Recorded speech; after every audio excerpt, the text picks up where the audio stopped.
Halo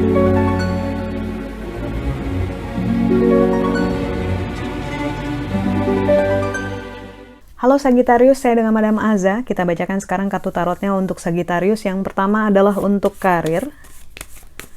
Kartu yang keluar untuk karir Sagittarius adalah kartu The Tower. Ketika kartu The Tower keluar, ini menunjukkan menara tinggi yang disambar petir, di mana menara adalah representasi ego yang terlalu tinggi, dan juga petir ini adalah masalah, konflik, ataupun hal tidak menyenangkan yang harus dialami, yang di luar dari ekspektasi kita, tapi mau nggak mau terjadi.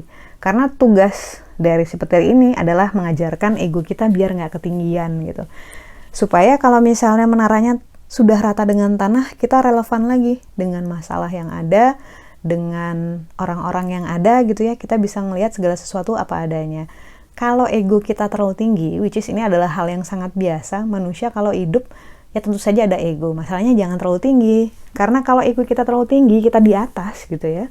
Kita ngelihat orang itu kita cuma menduga-duga karena jaraknya kejauhan gitu. Jadi perspektifnya beda banget kalau misalnya ego kita menghalangi kita dengan pada saat kita bisa lihat what's real gitu. Seringkali banyak sekali manusia yang hanya ingin melihat apa yang ingin dia lihat. Hanya ingin mendengar apa yang ingin dia dengar. Ada filter. Filternya itu sebenarnya ego itu tadi sendiri. Karena itu kita berusaha untuk humble, berusaha untuk ya tadi dengan bantuan petir kita rata sama tanah gitu, biar kita ngerti, oh ternyata maksudnya anak baru itu ini toh, ternyata dia mau nyampein ini gitu. Mungkin kita sebagai orang lama, sudut pandang kita sudah terlalu nyaman dengan pola pikir lama gitu, kita keburu defensif terhadap hal-hal baru.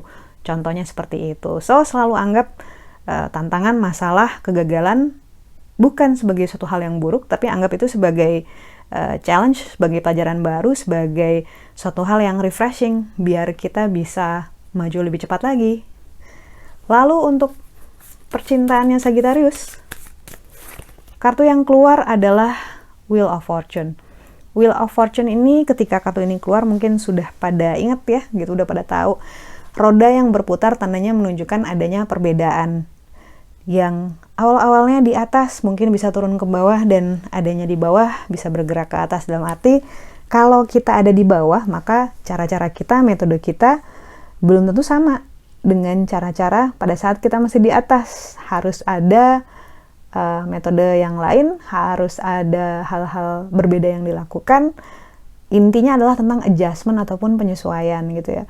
Mungkin dulu-dulu waktu pasangan masih satu kota gitu ya, kita bisa jalan bareng, kita bisa makan bareng, bisa mampir ke tempatnya sering-sering. Tapi mungkin saat ini, siapa tahu kalau misalnya perubahan yang dimaksud adalah LDR gitu ya, atau pindah kota gitu ya, kita harus lebih banyak meluangkan waktu FaceTime, ataupun Zoom gitu ya, atau nelpon, atau texting gitu. Dan it's okay selama komunikasi masih berjalan, dan hati kita juga masih sama kan, hati dia pun seperti itu.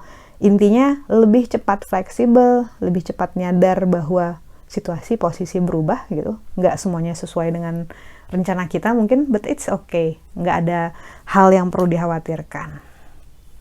Lalu, kartu nasihat untuk Sagittarius. Kartu yang keluar adalah kartu The Hermit. Kartu The Hermit ini menunjukkan seorang pertapa yang sebenarnya adalah orang yang sangat bijak. Bahwa bukan orang yang susah buat diri. Kamu tuh bukan orang yang susah untuk mereview untuk mengamati dirimu sendiri, bahwa kamu sudah berjalan sejauh apa hal-hal yang sebaiknya nggak diulangin dari masa lalu, atau hal-hal yang harusnya ditingkatkan dari dirimu gitu. Intinya kamu adalah orang yang cukup bijak, dan secara spiritual ataupun secara mental pun enlightened gitu ya. Enlightened apa sih bahasanya? Tercerahkan.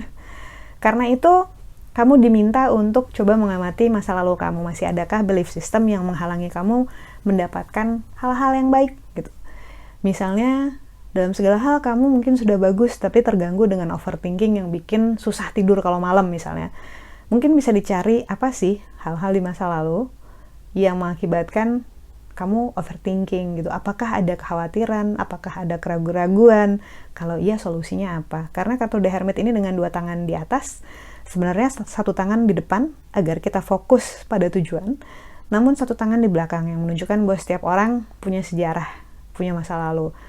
Tangan yang di belakang itu juga mengingatkan Jangan-jangan masih ada sesuatu di belakang yang masih terbawa sampai kita ke masa sekarang, dan itu menjadi sebuah belief system yang gak bermanfaat buat kita. Misalnya pengen belajar bahasa Korea gitu, pengen kursus gitu, tapi dari belief system di masa lalu, saya kan gak punya banyak duit, ngapain kursus-kursus, buang duit. Mungkin dulu keluarga ngomong seperti itu gitu kan, kita gak punya duit, mendingan buat makan, buat sekolah. Kursus bahasa mah gunanya buat apa, apalagi bahasa Korea, mendingan bahasa Inggris misalnya gitu ya. Nah, itu kan satu hal yang sebenarnya bukan kita banget, saat ini sudah bukan kita lagi gitu. Hal-hal seperti itu, kalau berkala kita selesaikan, maka insya Allah jalan kita akan lebih mudah, dan gak ada lagi tuh yang namanya polisi tidur yang menjaga langkah kita sendiri di masa depan. Sekian bacaannya, semoga bermanfaat. Kita doakan yang terbaik saja untukmu.